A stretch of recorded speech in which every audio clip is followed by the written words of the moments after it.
Hello, welcome to episode 188 of the Daily Shed. Today I'm going to show just a little riff. I call it a pull-off blow. The basic technique is to pluck one string, and then on the string next lower to that, you pull off a note to another one. So like this.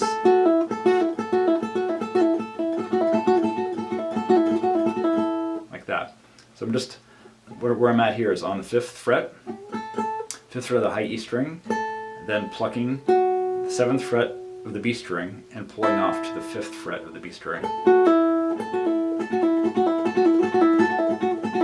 Like that. And it's just a very nice thing to get very smooth. It's unusual, you might often hear the reverse. Like that. This is just cool, it's exactly the reverse of that. And a nice riff to have kind of in your pocket. For use in soloing or in melody playing, just repeating a little bit. And just practice slow, and again, just plucking the top string, plucking on, and then pulling off on the string below it. So, hope it's useful. Please let me know any comments or questions, and thanks for watching.